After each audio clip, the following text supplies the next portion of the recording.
Good evening. Thank you for your patience. Thank you for your patience. What a great turnout tonight. It's great to see so many folks here. I hope you're now well fed. Pretty amazing the weather we're having tonight. It feels like it's the middle of summer. So my name is Steve Brigham. I'm from Public Engagement Associates. We've been working with the county over the last 6 weeks or so to help them get ready for the engagement phase, the next phase of recovery, and what the public engagement should look like. And so it's been really great to roll up our sleeves with the staff and figure out the best way to get citizens, residents, and business owners involved. So I'm going to be leading tonight's meeting.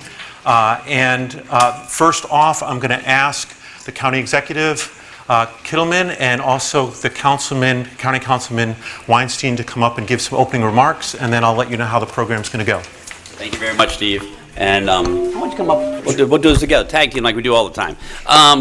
Anyway, I just want to welcome you all. Thank you very much for being here. This is the beginning. This certainly isn't the only night we're going to be doing this, but we wanted to make sure that we get things started. Before I say anything else, I do want to acknowledge former Senator and County Executive Jim Roby is here, who's chairing our Citizens Advisory Group. Jim, thank you for taking that on. I know that there are other members of the advisory group here. I appreciate your willingness to serve, and also members of the flood work group that have been meeting for a while now since John and I helped put that together. And I thank you for what you had done before to give us some ideas of where we should go even before we had the terrible disaster on July 30th.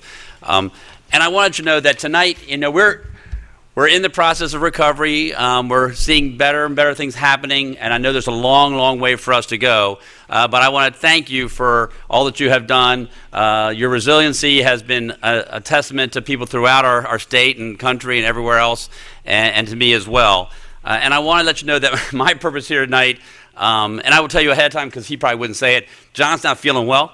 And so he may have to head home, but that's not because he doesn't care, because you know how much he cares. I just want, because he might not say that to you, so I want to let you know. If you see him pop out, I give him a note. He can go. But anyway, tonight I'm here. I'll sit back there. I want to listen. I want to learn. I want to hear your ideas. I want to hear about your vision for where we want Ellicott to be and how we can make it even stronger, even better for all of us. So this is an important night. Like I say, it's the beginning, not the end. It's not the only night, but it's an important night. So thank you very much for being part of it.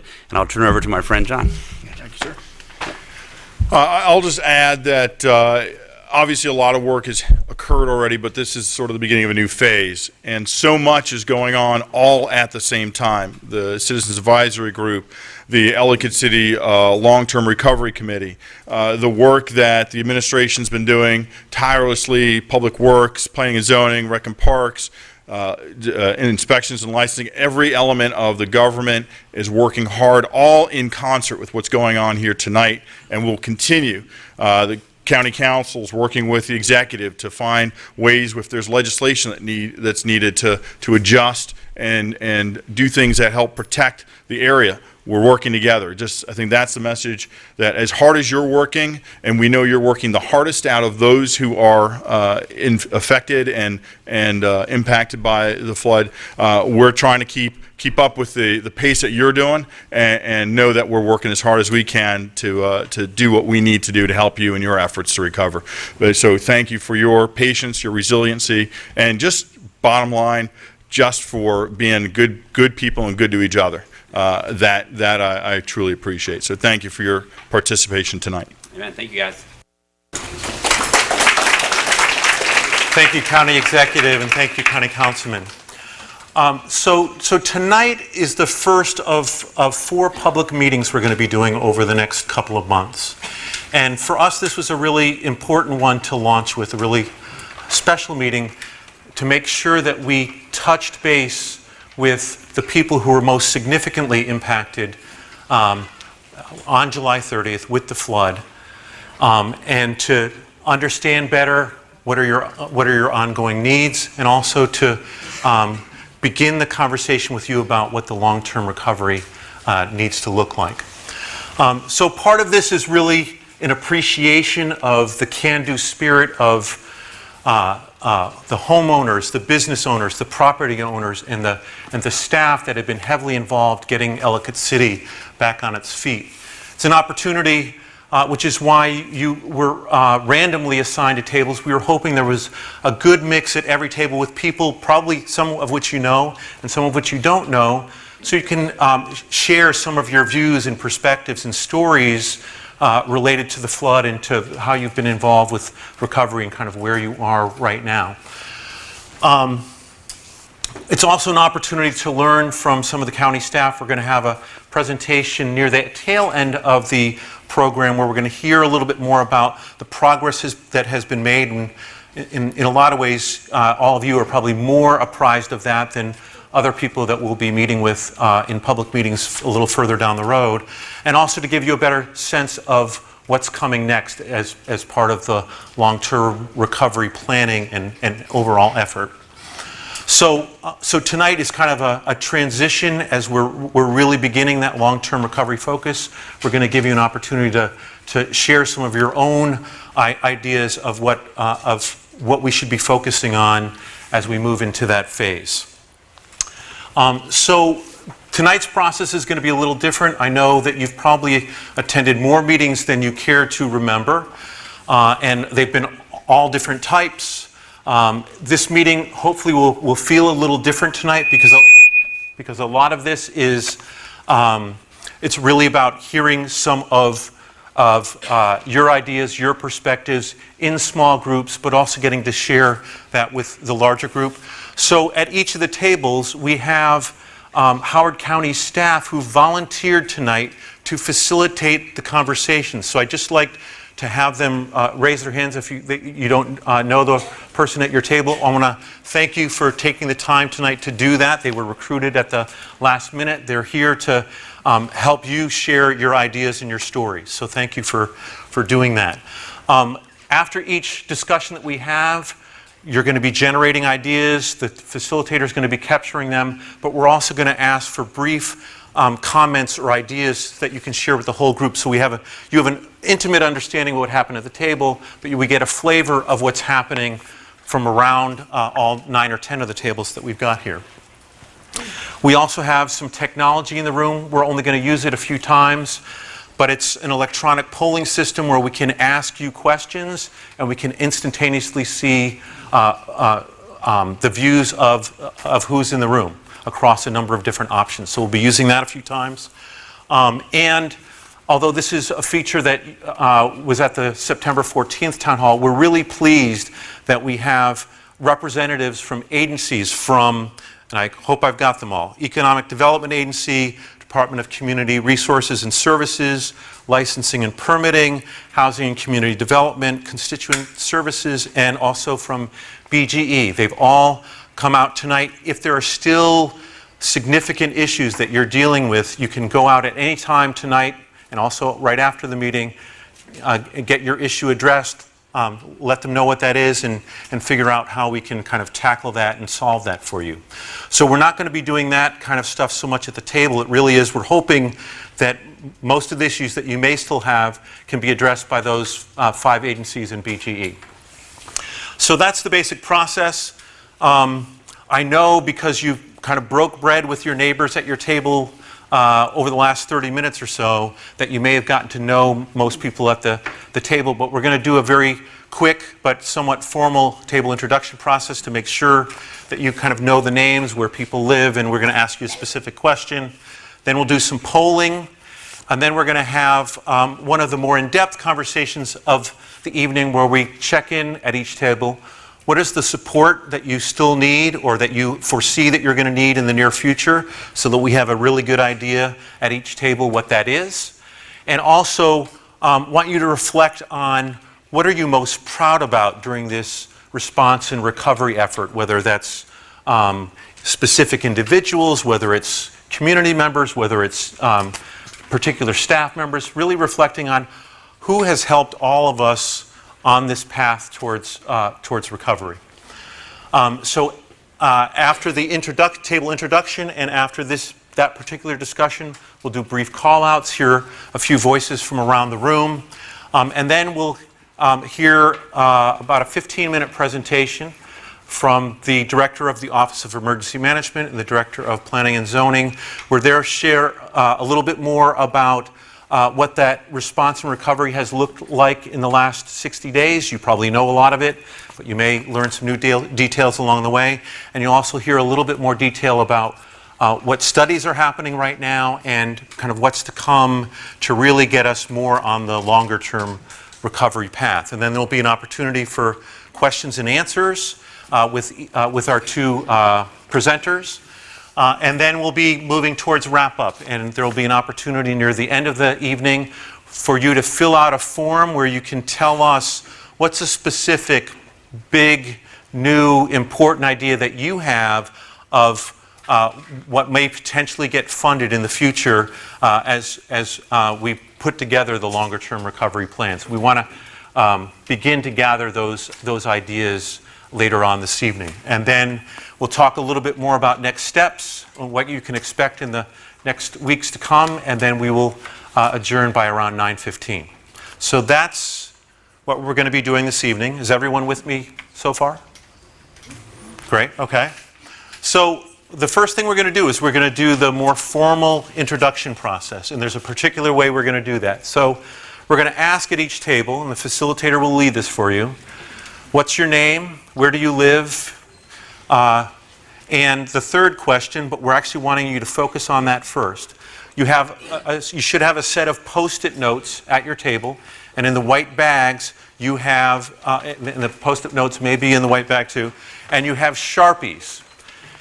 The third question we're wanting you to share, but what we're wanting you to do first before you even start at the table, is write down, what do you love most about Ellicott City? Really wanting to begin to get in touch of what makes this place special, what makes this place unique, that we need to carry forward with us as we move into longer term planning. So before you go around the table and share your name and where you live, take 60 seconds right now, get a Post-it note, get a marker or pen, write it down legibly. We're actually going to, after this exercise is over, we're going to put it on the big poster board near the entrance and exit. So write your idea down, keep it relatively brief, write it big enough so it can be viewed at least a little bit of a distance, and really think about what you love. And then once everyone's done that at the table and written that out, then you can start sharing at the table your answers to the three questions.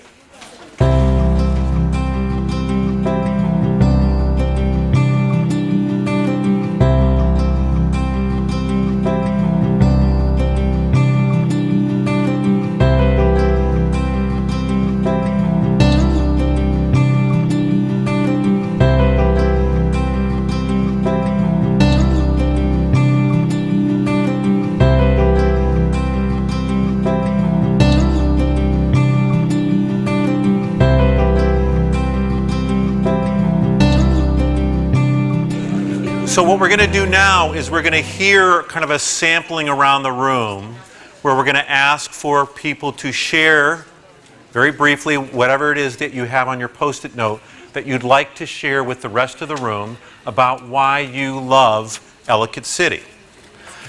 My colleague Theo right here has a microphone. If you raise your hand, he will come over. Who's going to get us started by what we love about Ellicott City? One and then two.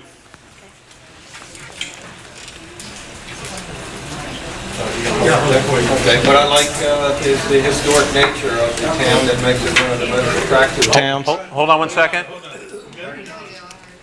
Okay. Do it one more time. All right. The historic nature of the town that makes it one of the most attractive towns to visit, dine, and shop in Maryland and the rest of the U.S. I cannot think of another town with the character that EC has. All right. Sounds like you're writing like almost the guide, the tourist guide here. Okay. I love the different houses that on historical Main Street. I live on the West End. We have the last residential house that was built on historical Main Street, and we had to go around and pull out different things about houses that we like so that our house could fit into the neighborhood. So I love doing that. That was the most fun thing that we did 7 years ago. We've just been on Main Street. I've just been on Main Street for 7 years. All right. The other thing I like not finished. I love the hills. You're going to start a bad trend here. I love the hills. There's a lot of hills, and that's the second thing I like. And the stores, because I like to shop. All right. Who's next from another table? All right, right here. I love the topography. The hills, in other words. Thank you. You can shake hands on that. All right, 2 hill lovers. All right. Who else? Couple here. Eli is going to get it first. Go ahead, Eli. I love the people, all the small shops, all the community-owned businesses, and just the restaurants and the well nature of Ellicott City. Awesome. Thank you very much. There's the new spokesperson for Ellicott City right there. Thank you. Who else? What else do we love about Ellicott City? Over here. Thank you. Theo can't run that fast. She loves Ellicott City because it's so close to county government and police station and courthouse. So near the resources and services. Okay. 跟他说，除了发水以外，爱这个 city 我都喜欢。我住了15年了，从来美国就没搬过家。Okay. She said, except the flooding, everything is perfect. Amen to that. Amen to that. Another one. All right, here and then here. Okay, I am a native of Ellicott City. I was born here, and when I became and left Ellicott City, my mother told me to come back. I wouldn't come back. So what I'm really saying is that I love the change of then to now in Ellicott City. I think it's a city that came together, and I used to tell people I was from EC, and they say, "Oh, whereabouts in DC?" I said, "No, EC." Right. Now I tell them, "Come see Ellicott City." All right. EC, not DC. Thank you. I love the spirit of the people. I think it's the people that draw me in the most, and their spirit and their pride. You could hear it over here. You know, he's talking about how much there's no place better in the country. I think that the people in Ellicott City believe that, and you can feel it. That's great. Yes, applause. Thank you. A couple more. We have time for a couple more. Anyone else want to share?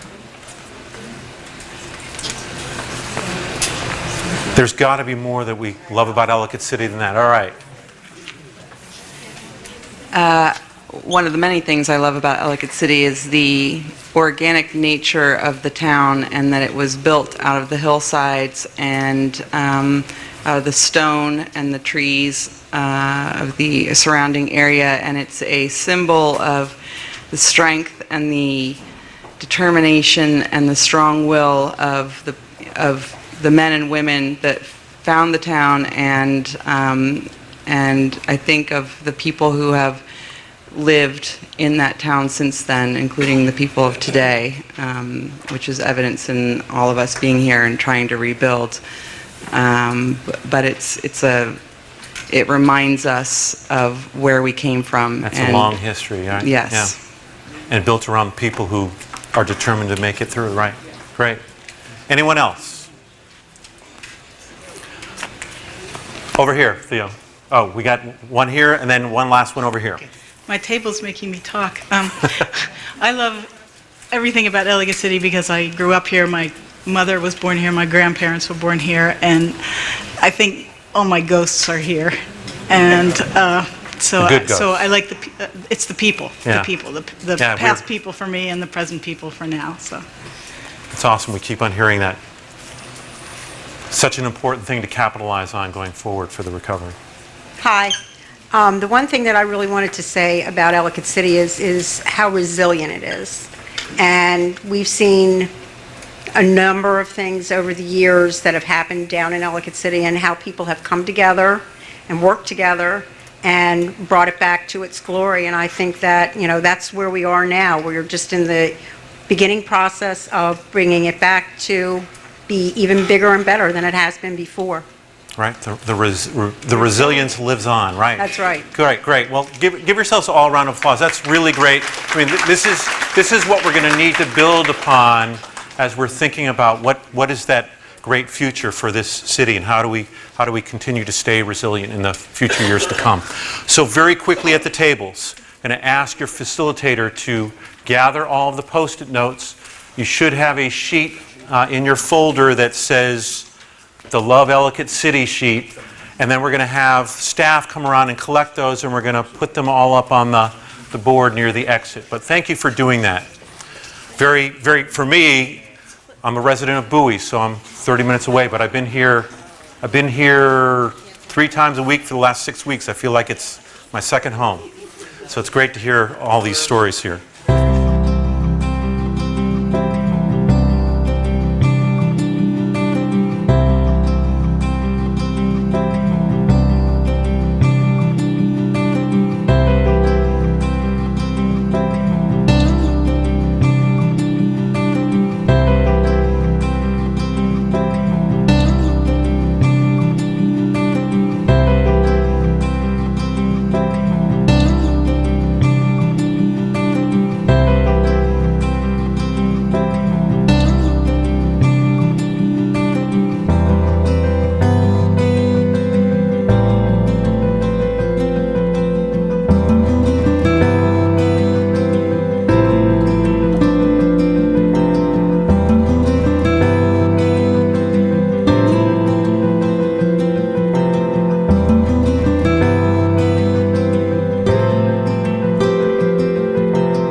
So now we're going to ask you to use your keypads for the first time. So if the facilitators haven't already, if you could distribute the keypads around.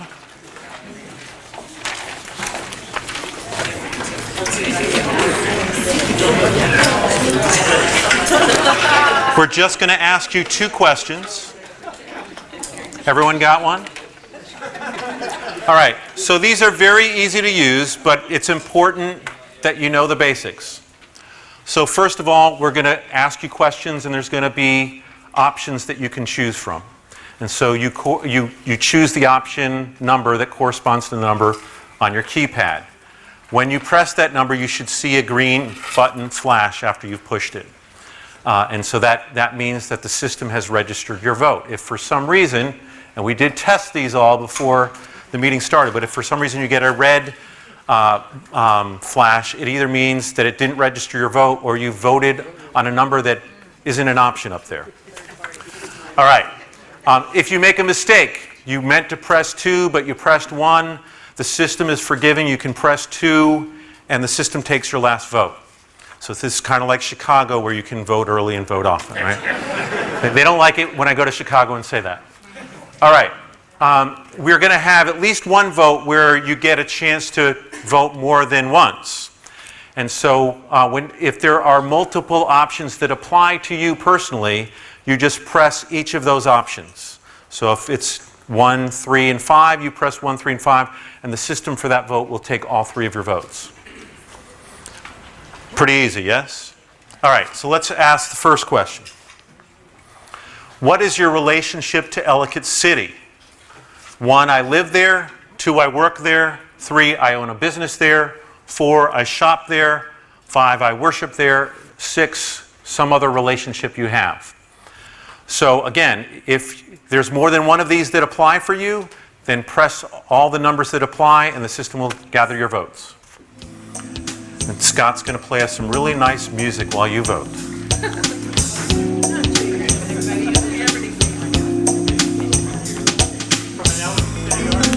All right.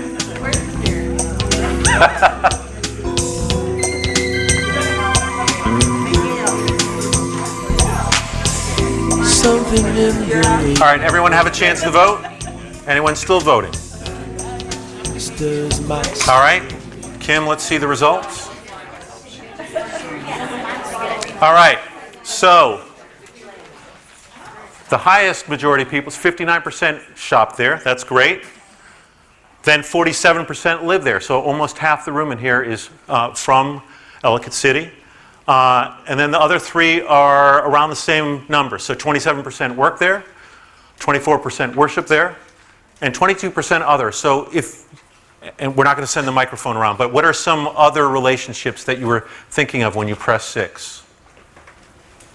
Property owner. We should have included that as one of the options. Eating, dining, yeah, okay. County government that works and assisted the disaster. County government, yeah, okay. Great, so this is a good exercise. Maybe in the next meeting we'll provide a few more options so that we've got 9 or 10 up there. Great, well thank you. Second question. How long have you lived or worked in Ellicott City? Press 1 if it's less than 5 years, 2 between 5 and 10, 3 between 11 and 20, and 4 more than 20 years. Is this cumulative or just the most recent? You can do cumulative. It's not cheating. Can we do multiple on that one? You're only doing 1 here. The system is only taking 1 vote. So whatever is kind of your first answer, best answer. The question was about property owners. If that's their relationship, they should do work. Yeah, worked. Is this just on Main Street? No. Just Ellicott City? Yeah. All right. Scott's going to give me about 15 seconds of music. You can clap along. Ah, Santana. All right. All right, everyone have a chance to vote. Great, let's see the results.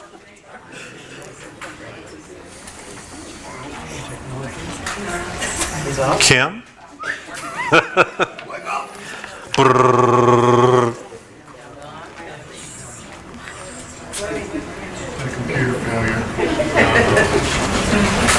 It's not moving? Okay, this is when I have to tap dance. Should I move on to the next?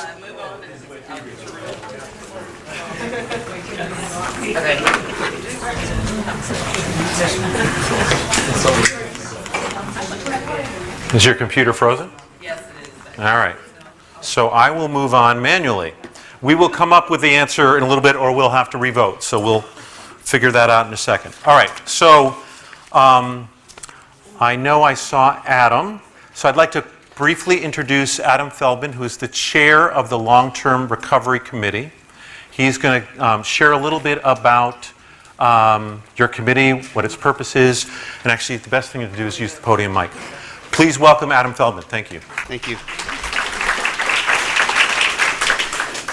Good evening. See lots of familiar faces. That's fantastic. I've been given 1 minute to share with you about the Ellicott City Long-Term Recovery Committee, but it's my hope that you'll hear more about us in the coming weeks. We just formed 3 weeks ago.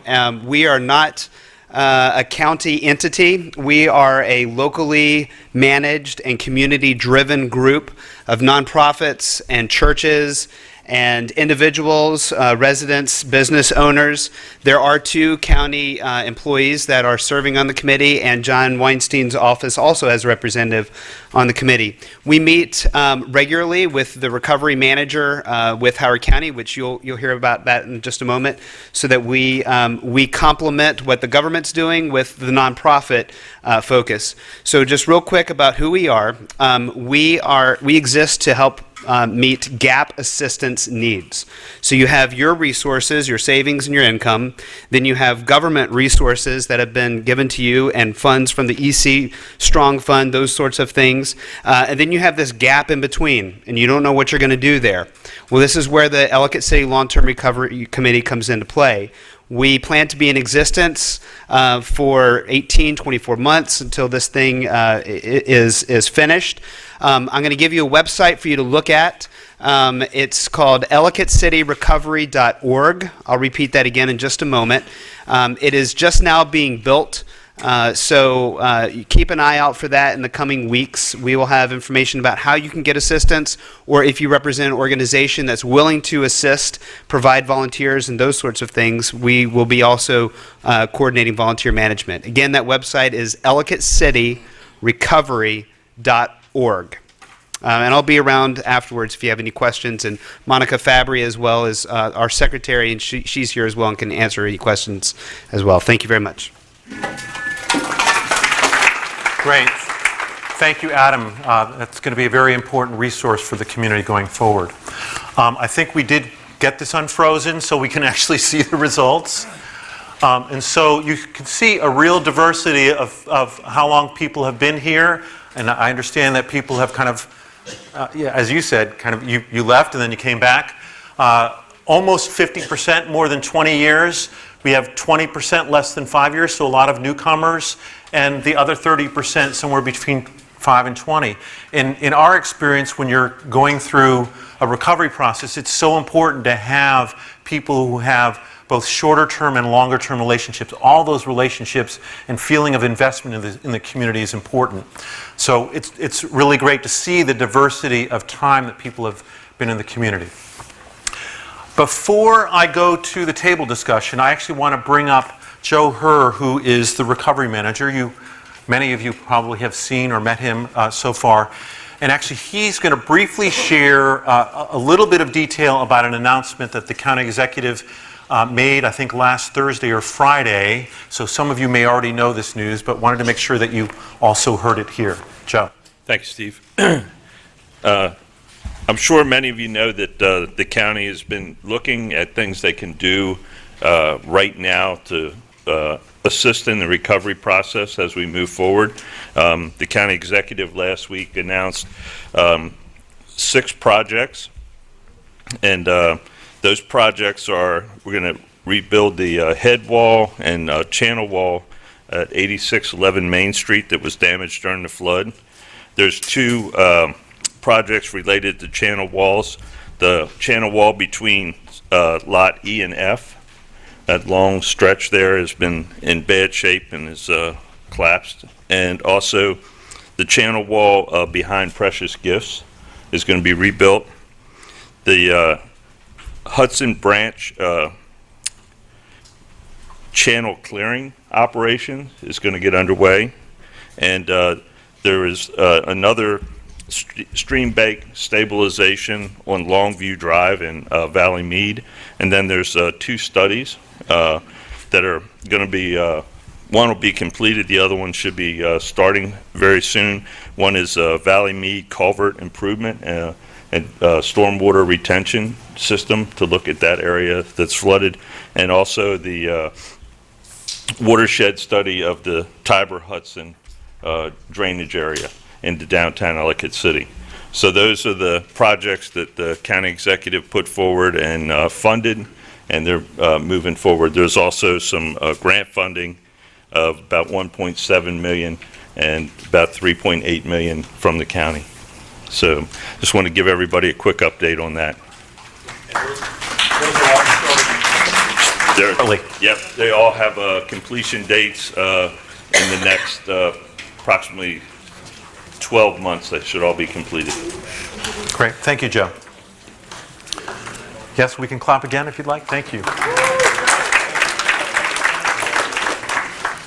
All right. So now we're going to move into the second discussion. This one's going to be more in-depth than the first one. It's got 2 parts.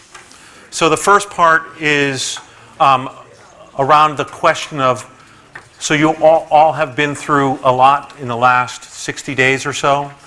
And there's been different needs and areas of support and assistance that you've needed along the way. We're seeing tonight as another check-in with you to really understand, so where you are now, do you need more assistance or more support in areas that we've already been providing? Are there new things that have come up for you? So the first question that we want you to share at the table, and your table facilitator will record it, is what support and assistance do you need kind of now and in the near future, just so that we really understand it and we can hand that off to the relevant departments. The second question is of a very different type, and you're going to have about 30 minutes total for this, so we're thinking about 15 minutes apiece. The second question is to really think about, since July 30th, there have been a lot of heroes kind of throughout this entire process. Heroes on Main Street, heroes on the West End, heroes in government, heroes in the faith community, etc. Really thinking about what are you most proud of? As you think from your own experience, what you've noticed or what you've been engaged with, what have you been most proud of in this as you've kind of endured the last 60 days? So make sure that you have time to answer both questions during this time period, about 30 minutes. And after this discussion is over, again, we're going to do call-outs where we're going to hear from you. We're going to ask, what are some examples of what you've been proud of? But the facilitators are going to capture both and make sure that we're really clear on what those needs are and how we make sure that you get connected with the right resources. All right, so about 30 minutes, and then we'll check back in. I'll give you a halfway point, so you have, if you're still on question 1, that you have a signal to go to question 2. All right? And I'll be circulating around if you have any questions.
All right, so that was really great to kind of go around the tables and see the animated conversations. And as I could see, it looked like you spent a lot of time on the first question. Is that right? That a lot of tables were talking really about the current and existing needs you have, as well as the areas of what you're proud about. Is that a kind of an accurate assessment as I'm going around? That good amount of time spent there. So I think what got clear to me and is clear to the county out of this is that there's still a lot of needs. Perhaps the very most immediate ones have been addressed, but there's still things, really important things happening or not being addressed yet that are happening inside people's houses and in the areas around people's houses and businesses. So what I'd like to do here is we're going to spend a few minutes doing call-outs here. But before we do that, because I had a great question over here. So the intent originally for this exercise was that the facilitator would be capturing kind of the list of needs that each table articulated. But I also know that there are some very specific needs that individuals have. And so if that's true in your case, what we would like to ask you to do is, if you can make sure that you write down on your worksheet what the specific need you still have, what you'd like to get addressed, and what your name and contact information is, so that we can figure out after this meeting this week who this needs, what department this needs to be given to, what staff member, so that someone in fairly quick fashion can turn around, contact you back, and find out what the county can do, maybe what the long-term recovery committee can do, but make sure that we really understand what that is and be responsive to it. So if that's the case for you, want to make sure that you leave that form behind with as much detail about what the issue is and your contact information so that we can find the right people to reach out back to you. Does that make sense? Okay.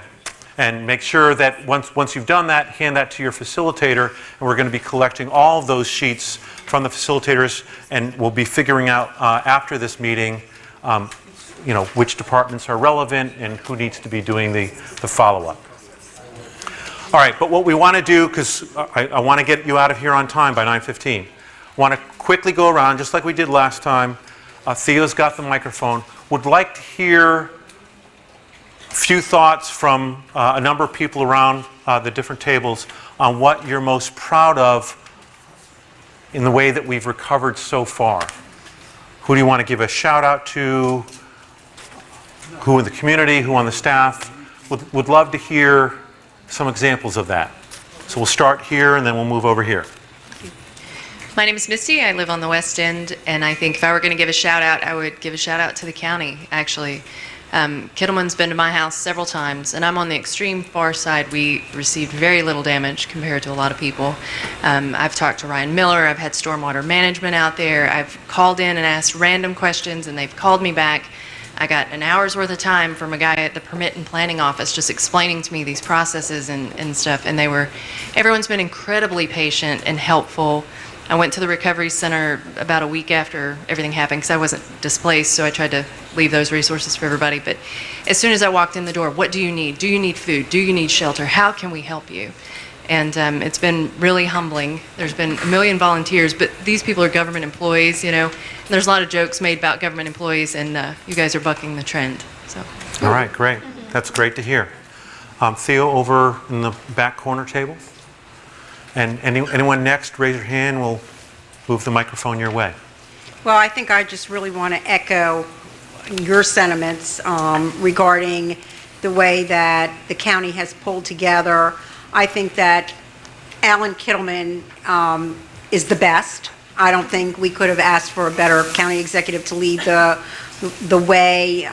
John Weinstein, Public Works Department, Department of Economic Development, Beth Burgess in particular, Samantha, Karen, Maureen, everybody involved has just been great. I mean, when we had a fire in the 80s, we got none of this. And I don't think that people that were not here then, we lost 2 of 5 buildings that burnt to the ground. Wow. And none of this at all. I mean, I cannot tell you, this is a completely different administration. These people care.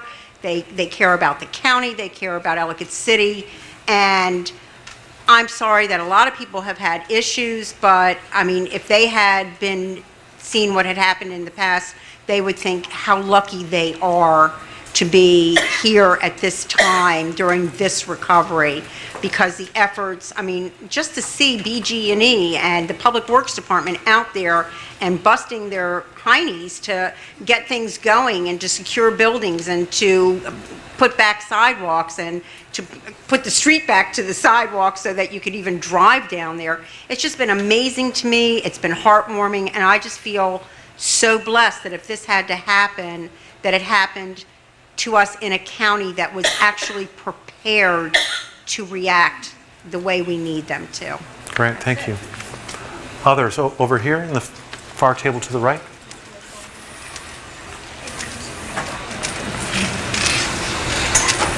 Should have worn your running shoes, Theo. Well, similar to what other people have said, I live in Valley Mead, and 5 years ago at the last storm, we lost everything in the basement, a huge chunk of land gone. Gas line was cut because it was in the hole, and we had nothing for, I think it was 24 or 5 days, no hot water, no washer, Wow. nothing. And the county fixed the area because it's part of the runoff from the road, but I don't think they knew what to do, and it took a long time to plan. This time, even with all of the stuff happening extra that didn't happen 5 years ago, we had a construction contractor come out and fixed everything. I mean, they were there 4 days. It was more extensive damage and everything, but it got done a lot quicker than it did last time, so it was a lot smoother this time around. Great. So, thank you. Other shout-outs? Couple people on this side of the room, Theo? Oh, and one here. 1, 2, 3. And one here, okay? So also the resourcefulness of the community and how the community has come together, how people are helping each other, the way in which the community was able to organize some community dinners in the West End, and just the spirit of everyone coming together to build a stronger community. Yeah, the famous West End dinners, yes. Great. So we've got 2 on this side and then 1 in the back, Theo. A couple things. Of course, everybody seems to have stole my thunder about the county because gotta get your hand up early. With juggling 3 properties that were damaged and people displaced, and I can't be more proud of the way the elected officials. I mean, Alan and John and David Lee and Ryan Miller and all the county employees. From helping get rid of the trash that we had to haul out when we gutted the properties. They were just amazing. Believe me, we had a disaster hit July 30th. We could have had another disaster if they weren't doing what they did, And it's not like they had a football team out there practicing it day after day. They had to go into effect the next day, and they did a fabulous job. And then the second thing is the way up at West End, I spent the first 6 weeks up there working, and the way the community up there came together. I mean, we got to know people that I didn't know in 28 years. I mean, Beth and Carly and Bobby Reed and Miss Barrington. We all got to know each other. We didn't know each other before, so then we became friends. So it was just amazing to see the community pull together. Right. Yeah. It's a community building. Yep. Yeah. Great. Well, my feeling is kind of the same as everybody else's.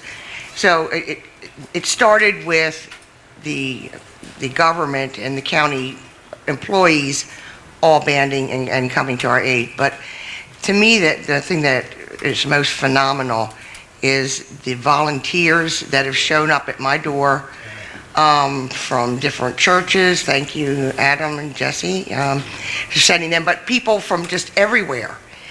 Some of the most spectacular people I have met in my life have appeared at this time. Wow. I think it's really an amazing thing, and they have made the unbearable something that I can take a very positive feeling with every day. That makes all the difference. So it's important that, starting from the top with Alan on down, to keep reminding the county employees to treat everybody, with respect, with the same sense of helpfulness that they're trying for us. But it's the people that have come into my life that I would never, ever have gotten to know otherwise, that will be actually lifelong friends. That's great to hear. It's really an amazing thing. Yeah. And it's made the difference between whether I'm sad and depressed and overwhelmed, or whether I can cause a little trouble, have a little fun, and get through this. Right. Thank you for sharing that. Yes.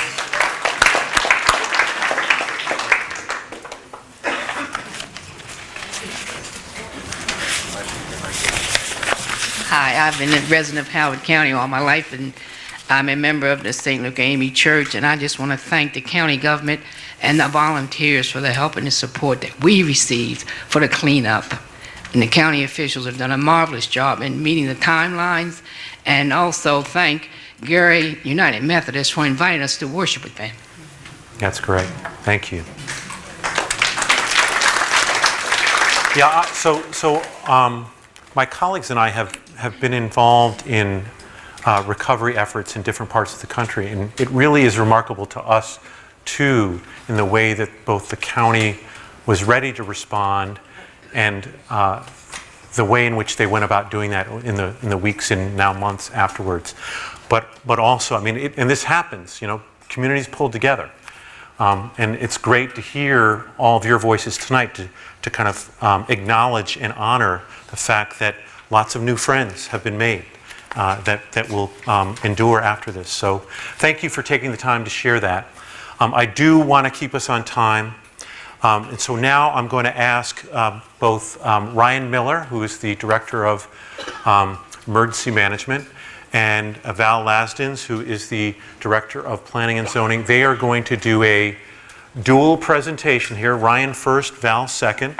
And what they're going to be talking about is give you a little bit more context. You may be familiar with some of this, of the flood and the recovery efforts so far, and also give you some kind of advance notice of what to expect going forward with the longer term recovery. So I'm going to turn it over to Ryan first. Ryan, you're going to need to use the podium mic. Thank you.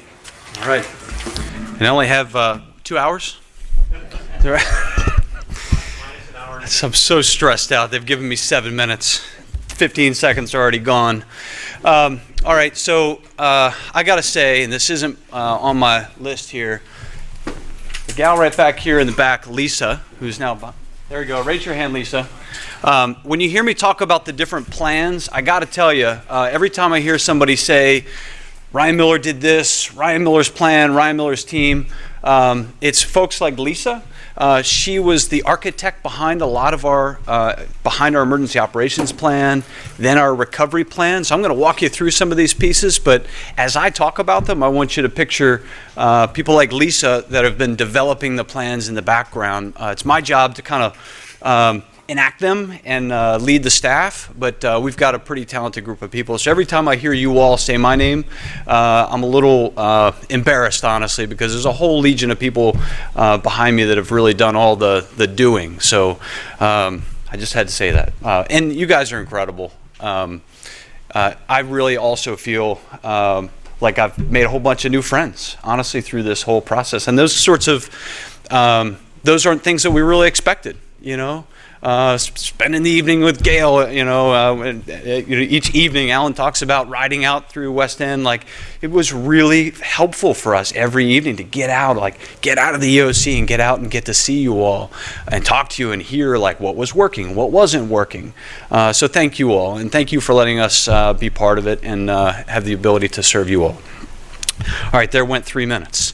So my name is Ryan Miller. I'm the Director of Emergency Management for the county. I've been with the county for about 20 years, and the last 13 years in emergency management. So the preparedness activities, you've heard Alan talk about the ants on the anthill. I love that. All those are really well-trained ants. There's plans behind the ants movements, and we've been working on plans for several years prior to, and trained and exercised on all of those different plans, primarily our emergency operations plan. And we talk about experience from other disasters. Those have been our own.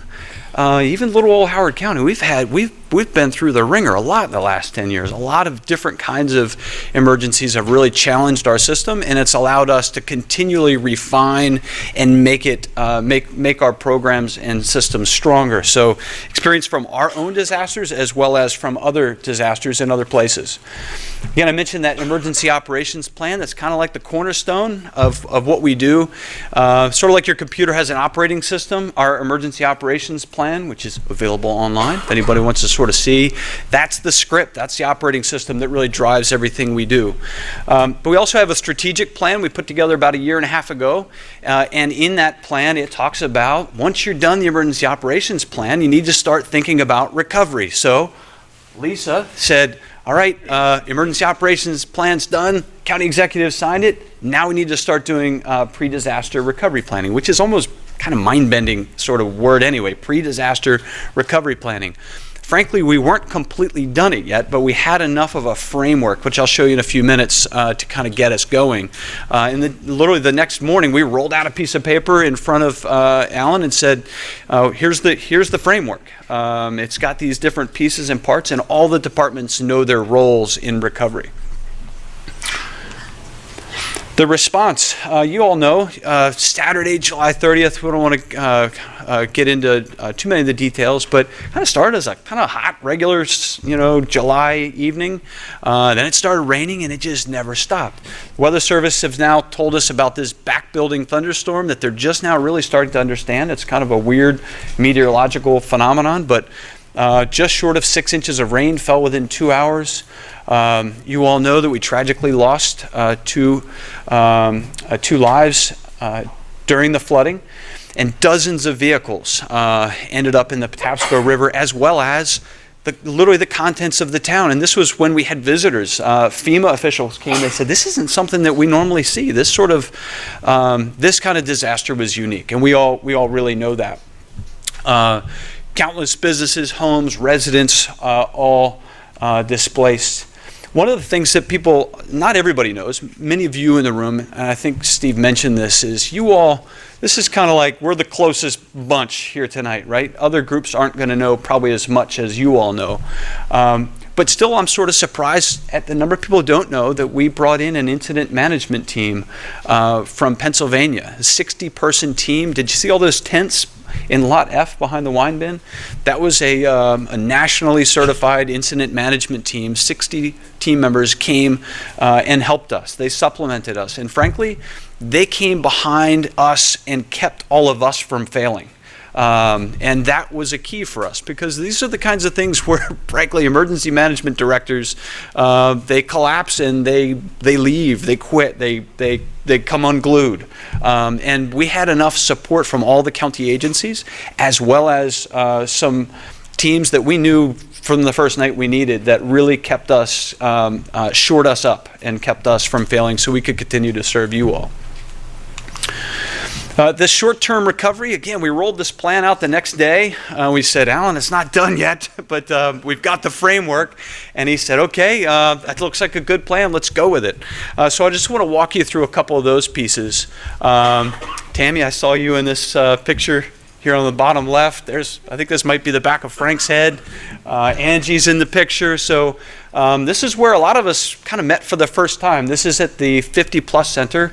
I joked afterwards, I call it the 500 Plus Center, because over 1,000 of you came 48 hours later for that info session. We were bowled away by the turnout, and we were able to stay till everybody was gone. And we did our best to try to answer questions. We used that same place, I'll admit this to you, Disaster Assistance Center. We didn't have that written down, right, Lisa? Like, we didn't have a plan for a Disaster Assistance Center. So there's some things we honestly kind of had to build on the fly. That's one of them. That was on that strategic plan to write a Disaster Assistance Center. But we did know that we didn't want to confuse you by sending you to multiple places. So we said, let's not confuse everyone. Let's do everything in one spot. So the town hall, the Disaster Assistance Center, until late in September, we kept that one place. And that was the goal, is if you didn't know anything, if you just would show up at the 50 Plus Center, the staff, Jackie's team from the Department of Community Resources would be there to kind of help point you in the right direction, as well as a whole legion of other services from the county, nonprofits, the state, even federal resources were all there. The job fair, really neat. Again, Workforce Development does this often, but they sprung into action and pulled off a really great job fair on top of the Disaster Assistance Center, sort of co-located in the same place. Volunteers. Sally was talking about the volunteers. We could go on for hours about the outpouring of support. I'll be honest with you there as well, since we're all kind of family here. If you go online and look at how we contemplated doing volunteer management, it'll look totally different than the way that we really did it. Because we had to. There were so many people that wanted to volunteer that we pretty much had to take our normal plan, throw it out the window, and start over on the fly. John Bird and his team from Recreation and Parks, an incredibly elastic and creative group of people, pulled off a volunteer reception center. We'd never done this before either, by the way. So this is the first time we ever did something of this, and we had to do it really big and really fast. But volunteers, incredible. I'm getting 1 minute. All right. There were a lot of things that happened outside the immediate area. The river, we kind of almost said like, oh, the river, that's a little project. There's almost 36 vehicles that had to get extracted. The 200 or so vehicles that were in the parking lot here, those were the easy ones. The 36 vehicles that were up to 8 miles away in the Patapsco River, those were the complicated ones to go get, but we had to go get them all. the Army Corps of Engineers. So this is just to tell you that there are a lot of other resources that were involved in the recovery as well, and maybe some that you weren't aware of. Army Corps of Engineers came in with a tight window of time. We hustled through the paperwork and took advantage of 10 days worth of free work from them, and they helped get some emergency clearing out of the channel. Here's Senator Roby and Alan kicking off one of our first community advisory group meetings. How many of you are members of that group in the room? A bunch of you are members of that community advisory group. That's key. Again, that's something where we put a lot of time and effort into setting up and running, because it's so valuable for us to be able to bounce ideas off of you all. So thank you for serving us that way. And lastly, this wasn't much more than this that we had to be able to roll out in front of Alan as far as the recovery plan, but here's the framework, and this shows how we really endeavored to leverage every corner of county government for recovery from disaster. And you'll be hard pressed not to find any department not on this wiring diagram somewhere. So it wasn't just us; it's the full force of county resources that we had contemplated in this recovery organization. And then the next piece really is the long term. We're short term and sort of the medium range. Then we move into long term community recovery, and that's going incredibly well now under Adam's leadership. Got to point out the governor and his cabinet. They were all, any of you who were there, amongst the 1,000 people that came to the 500 Plus Center with us that evening. The governor asked his cabinet secretaries to come and just bring the resources that the state had to bear to Howard County, and they continue to this day to continue to be very supportive of us. And then, from Alan telling this group about our trip down to Washington, D.C., we didn't know about a month ago that we would get a presidentially declared disaster.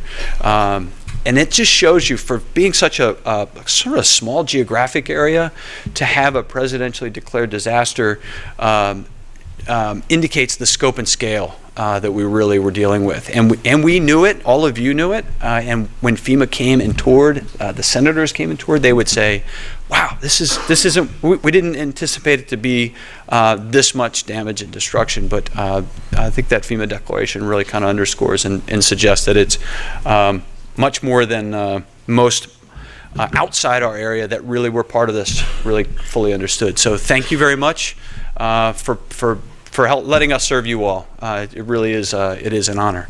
I'd like to hand it over now to Val Lasdens, the Director of the Department of Planning and Zoning. And just 1 second, Val. So there is a handout either with the facilitators or at your tables that has more detail about across the 6 pillars of recovery, what some of the other outcomes have been and progress that's been made over the last 2 months.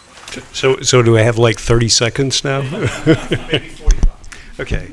Good evening. I'm Val Lasdens. I'm the Director of the Department of Planning and Zoning, and I'm going to talk a little bit about the long-term recovery plan right now.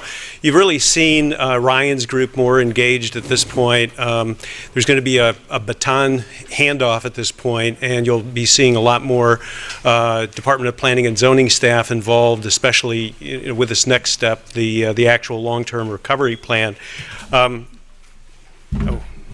Here we go. That long-term recovery plan is really going to be based on 4 themes: the economy, rebuilding, preservation, and the environment. One, we want to make sure that we get whatever businesses are still not back in Ellicott City, we want to get them back in as soon as possible. Focus on rebuilding the historic patterns of Ellicott City. And as we plan for the future, making sure that whatever planning is done respects and recognizes the power of the environment. There's been a lot of activity done historically in Ellicott City, a number of plans, the Ellicott City plan, Patapsco Heritage Greenway plan, but this next step is going to be different. This next step is really going to be based more on science. We're taking a much broader look at Ellicott City. It's not going to be just Main Street. We're going to be focusing more broadly on the entire watershed area. And so that's a difference in the way that plans have been done in the past. This one will really be looking at the science behind what caused the flood and how these things can be mitigated in the future. And that master plan process is really going to be fed by four critical parts of the process. One, there's the Tiber-Hudson corridor assessment that's underway right now. There's also a flood case study that's underway. We have a number of engineers working on a hydrology and hydraulic study for the Tiber-Hudson watershed. And that master plan process is going to be informed by a series of community meetings that are going to happen between now and Christmas. That master plan process will also involve a number of public meetings like this. They're called planning charrettes or design charrettes. Really, it's to bring the public back together and test have you generate various ideas, have those ideas tested and evaluated to make sure that whatever comes out of the master plan process is grounded in reality. Then through the master plan process, implementation. Who needs to do what, when, and how is it going to be financed and funded? And ultimately, we hope that Ellicott City pops out at the end really as a model for a resilient community. A number of communities, this is not new across the country. In fact, one of our neighboring communities, Frederick, underwent very similar flooding back in 1976 with a great vision, with great investment, and with time. The Carroll Creek project resulted from that entire effort. So we think that there are some great ideas out there. We're looking for you to help us find those. So with that, I'll just turn it over to any questions, comments that anyone may have. So, and actually, Ryan, I'm going to ask you to come back up. So we probably have only about 10 minutes at max to do a little Q&A. So if you have specific questions, either about what Ryan talked about or what Val has just shared with you, we'd like to field your questions now. If they can't answer some of the questions, we also have other staff that are available to answer as well. And Theo, again, will be going around with the mic. It looks like we have one here on the back table.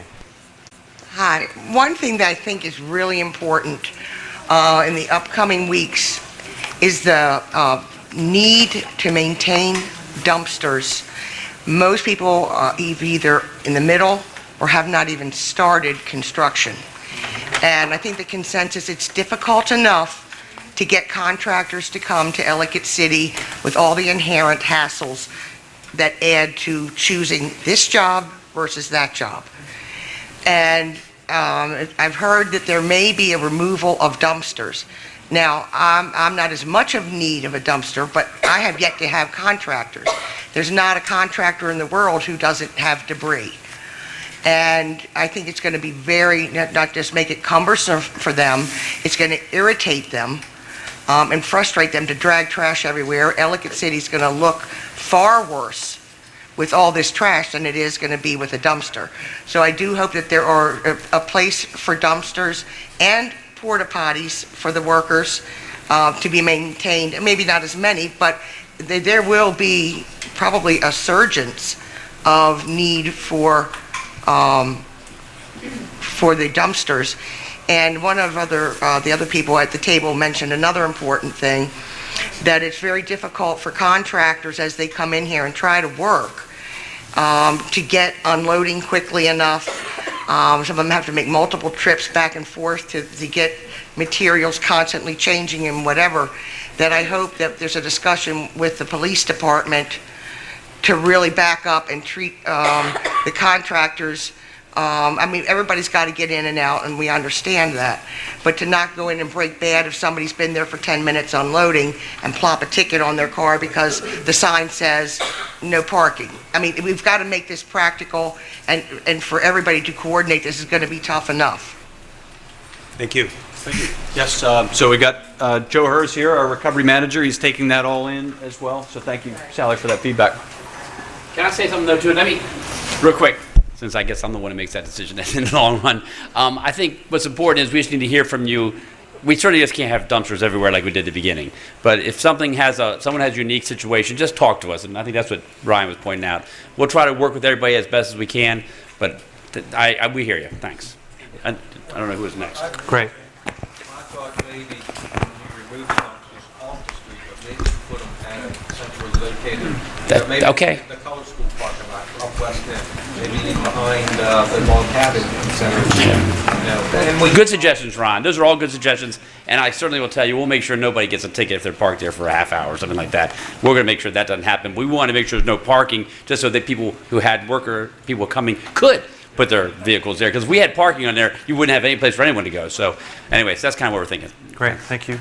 Question over here. Yes, I'm Barrington, I live on West End, and most residents weren't fortunate enough to have contractors in place to where they were already, they're already done most of their work. So somebody like me, I still got a lot of work to do, and I got a lot of debris that's got to be took to the dump. I was wondering if we could get a dump pass, because a lot of people's got the dumpsters farther down the street. It just would be twice as much work for me to load it up, take it down there and dump it. If I could get a dump pass, because I got I got a whole back porch to take off, and I got a lot of debris is going to be happening. So, I can take my stuff to the dump for free now as a resident, but the construction stuff, they're going to want to charge me for. And the last time I went up there, I thought I was supposed to get it free, because I think you had a couple weekends where we could take it up there free, but I came a weekend too late, and they charged me $150 for the stuff I took up. So I have one other load that, forget the guy's name, but he approved one other load. But if I could get a dumpster pass for a couple months, I mean, it's just for my house. It's nothing that's... Barrington, talk to Joe right afterwards. Alan's he's here saying, we can work with you. Absolutely, we'll work with you. So afterwards, let's make sure that we talk to Joe. I had one other question. Now, you guys did a study back, some years back. There was the Taylor McCormick study. Now, what have you done with that study to better improve the watershed area in West End? Because on that study, outside of my mother's house, you guys, or the study predicted that we had 5+ foot of water, and that's what we had. They were right on. So whatever that study was the result, or the finding of that study, what is it that you're going to implement right away as far as that 2-year-old study that you've already concluded on? So you bring up a really good point. We look at the same studies, honestly, Barrington, and they're very technical. We need to figure out a way that we can take that information and make sure it's user-friendly, so that somebody needs to know the information and know what kind of risk they're exposed to, and you've got that information. As Val mentioned, there's kind of two pieces of this. There's the technical aspect, the scientific aspect, as well as the qualitative, sort of the information that we're going to gather from the case study. And those two things together will drive the projects going forward. If I can, sure. Just to that point, though, after John and I took office in December, that was just December 2014, that's when we put the flood mitigation work group together. With that help, that study, and that's where we got some of the projects that were given to us before this disaster even happened. And so I think I guess I could say that's kind of what happened with that. They got some ideas of what we could do, and that's probably helped us do some of the things that we've already started planning on doing. So, when I got in office and John got in office, we wanted to make sure we got a group of folks together to start talking about what we could do. And we started putting money in there, Barrington, so we had somebody to start working with. So I guess I could just say that's what we've done, is we've been in, and that's the best I can tell you. I think the other difference, McCormick is doing this study as well, but previously that study did not include the entire watershed. So now the watershed is going to be fully evaluated. So there's going to be a model that's built to evaluate what happens within the Tiber Branch watershed, and that's a big difference between what was done before. So the county has definitely done a lot of great things, and it sounds everyone's quite appreciative of that. There are, however, some deeper issues that don't get addressed with what's on this sheet here. There are residents who are dealing with mold problems, with structural problems. I know that you guys are working to address this, but it's, I think some of the impacts of the flood go quite deep in terms of affecting people's quality of life. even when people are able to address some of the issues in their structures, that puts, that can wipe out some savings, or puts, there's lost income from time. So there are some deep, social and economic issues in the community, and I appreciate the county's, proactiveness and trying to do everything you can. But I'd encourage just to look deeper and plan for some deeper issues that could emerge. I mean, there are people with structural problems in their buildings, with mold problems, with just a whole host of issues. Okay. Thank you. Why don't we take a couple more? I had a little bit more of a general question. You guys have said that you're going to be doing surveying and things like that. Is there a website or a place where we can find information on when that's occurring? This morning I found out that they're doing surveying when I walked out of the shower and looked out my bedroom window, and there was a man in the creek below my house. So is it on somewhere we can go that says we're going to start surveying the Tiber branch, and that's going to happen between these days? You know how you put those great signs up that tells us road's going to be closed, Is there some way, a website on the recovery website, we could do something like that? We'll take that feedback back. So thank you, and I'm sorry.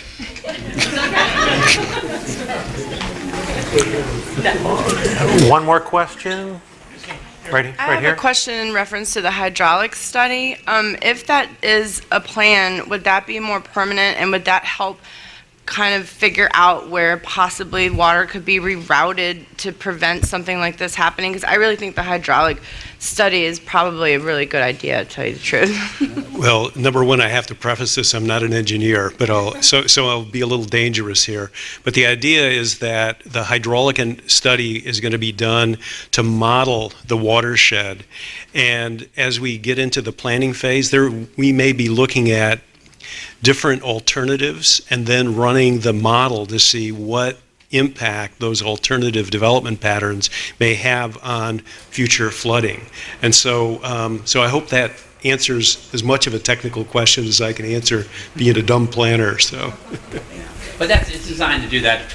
It's designed to help us understand better how it flows, and if we're able to divert, that might be, but more likely if we're able to retain and slow things from coming down as fast. Okay. And I'm not an engineer either. Look at it, Ron. Ron says, slow the flow. Right, Ron? That's it. All right. If we can give a round of applause to the staff who've helped put this presentation together. Thank you.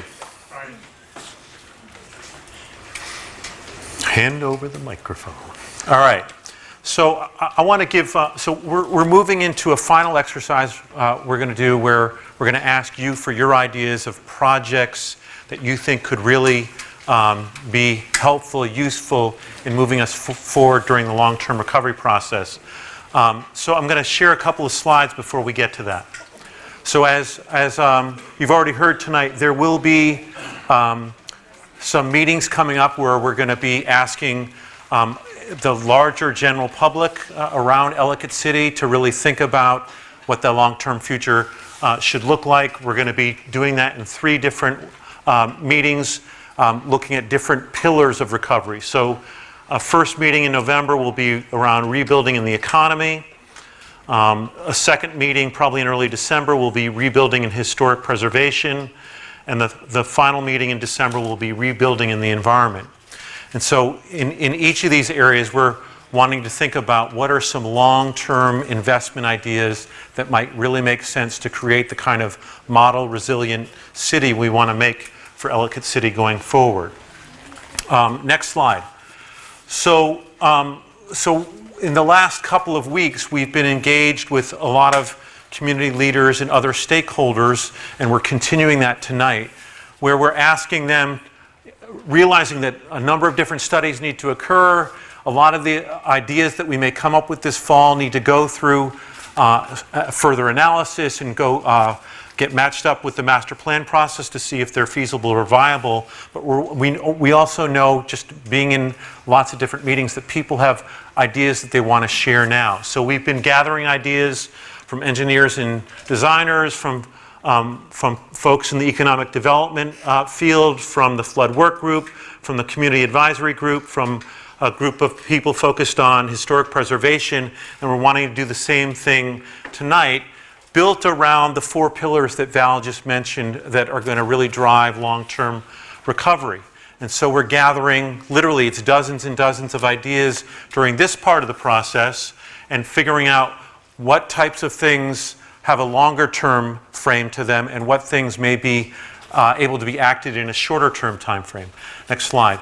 And then we're going to bring an initial list of compiled ideas from those meetings and this meeting tonight to these 3 public meetings happening in November and December. And then after that's done, at the end of December, we're really going to make some clearer decisions where we're going to decide, all right, these kinds of things really need to belong in the master plan process. These kinds of things need to wait for some of the studies to be done. These are the kinds of things that don't require the studies to be completed or be part of the master plan process. So we're collecting these ideas throughout the next 4, 5, 6 weeks. We're going to be taking a look at that kind of full list that's generated across all these meetings in December and January. The studies that Val talked about will be completed by the first quarter of 2017, and that's around the time that we'll be moving into the master plan process. So, next slide. So that's just context for you. So each of you should have, or your facilitators have, a project idea template.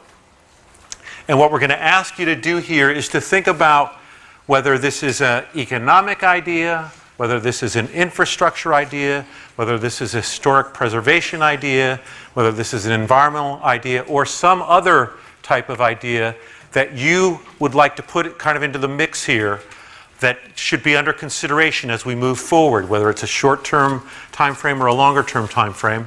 Think about what that project might be, what category it might belong in of those 4 categories, how would, in a couple sentences, you describe that project, what would be entailed in it, and also what outcome you would expect to become real after that project was done. What's the outcome that you're looking at to achieve? What's the area of Ellicott City that you're focused on in particular? And if you have some idea, what might the cost be? And so the template in front of you prompts you for each of those questions. So I'd like to ask each of you to fill out, if you have an idea, to take 5 minutes right now, fill out this template, and then when you're done with that, to quickly share at the table at least a few of those ideas that you've come up with that you think would make a real difference, short-term or long-term, for the recovery process for Ellicott City. So I'll give you 5 minutes where you can just kind of think that through a little bit, write it down, and be ready to share it with your table. At least a few of you share it with your table.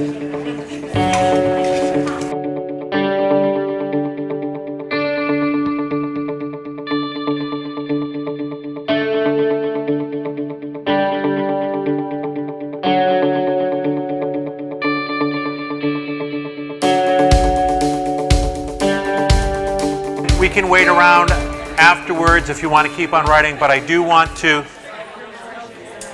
bring your attention back up front. We have one final polling question we want to ask, and then I want to ask the county executive to come back up and give some closing remarks. So get out your keypads again.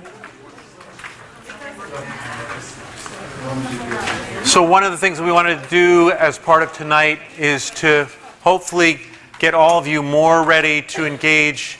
You know, you've been very focused on getting back into your homes, getting your businesses back up and running, getting your life more in order.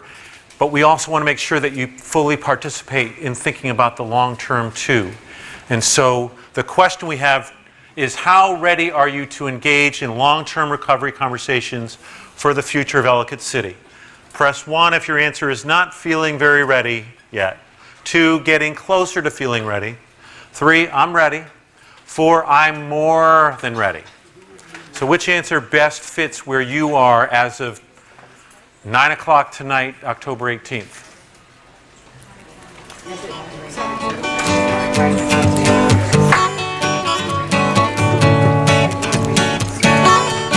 America? Is this America? Ventura Highway. All right, everyone have a chance to vote? Yes? All right, let's see the responses. Let's hope the computer doesn't freeze. All right, so we have, in the category of ready or more than ready, 61%. So more than half. I think that's really great. We also have about another 39% that are feeling, I still need more time. I'm not quite there yet. So that's really important for us to know. I think we have captured at the tables some of the things that you're still focused on, some of the things that still are not quite right. If there's anything else that you want to share with your table facilitator before you leave tonight of what would help you to get more ready, we would strongly encourage you to do that, because we want to get that feedback back to the Howard County, the staff, the county executive, to really understand what's going to move the 39% here closer to being I'm ready or I'm more than ready, to think about the long-term future and to engage with you going forward over the next few months. But thank you for tonight. Before the county executive gets up, I do want to give another shout out to Mission Barbecue. They donated the excellent food tonight. They fed us well. Thank you very much. And I also want to thank again the table facilitators for playing the role of listening and capturing your ideas and your needs and being there throughout. So thank you very much, table facilitators, and to all the staff who helped put this on tonight. Great. Scott? Okay, thank you. I tell you, I looked at that number there. Can you put the last slide back up with the vote? And I see this, 17%. And it doesn't surprise me. And Lenny and I were just talking about it a second ago. There are many, if not everybody in this room, is still dealing with the biggest tragedy they probably face in their life. And that is something we probably haven't talked about tonight, is the fact that all of you have had so much to deal with over the last 11, 12 weeks that it's hard for you to be able to probably get in ready to deal with some of this stuff. And I just want you to know that's not something that we're not thinking about. And I want you to know that we want to be there to help you in any way you need, whether it is dealing with getting some dumpsters or some other things. But I just don't want you to, that we're not like saying, okay, you guys are over this now, let's go back. No, this is something that's going to be lasting for a long time. And I want you to know that we know that. And I think that shows it right there, that there are a lot of people who are still dealing with an awful lot right now. It's hard to even think about what we're going to do next. So I just want you to know that. And also, I wanted to tell you that a lot of people, and you guys have been very kind tonight. I actually texted John Weinstein and told him that you guys gave him some shout outs. And I think I can speak for John when I tell you, we didn't do anything. You guys have done it. You guys have been strong. You have been inspiring. You have made us be able to do work that I think Steve has told me. This is totally different than anywhere else. And you've been all over, and you and I talked about this. No other communities react the way you have reacted. No other communities have come together the way you have come together. And so for John and I to be able to be the elected officials, it's an honor and a privilege that we get to work with you. And so I just want you to know that it's not us, it's you. And I will always say that everywhere I go, is that you guys are the inspiration. You guys are the ones that make the difference. You're the ones that have made this recovery go as well as it has gone. And I know the county employees are great. I mean, I'll tell you, Brian Miller, he came to me the first week I was in office and said, we got to update our emergency operations plan. And I said, come on, there's got to be more important things to do than that. And I'm being honest, I did. I said, come on. I got all these plans, I just got elected. But he said, we got to do this. And he said, I want to make sure every department head works with us and understands what they got to do. And all I say every day since July 30th is, thank you, Ryan Miller. Because had I said, no, we're not going to do that, we would be in a heap of trouble right now. But I think that's why it's different, because we had people like Ryan Miller, our Office of Emergency Management, our county department heads. And that's why the joke is about the anthill. I tell everybody, July 31st, the next morning, it was like an anthill. But every ant knew what they were doing. It might have looked like we didn't know what we were doing, but every ant knew what they were doing. It was because they were ready. So I appreciate that. So thank you, Ryan. And Ryan. So anyway, with that, thanks for staying tonight. Thanks for being here. I'll try to come to as many as I can as well. I've learned an awful lot from you tonight, and let's just keep on moving ahead. And if there's anything we can do, please let us know. Thank you.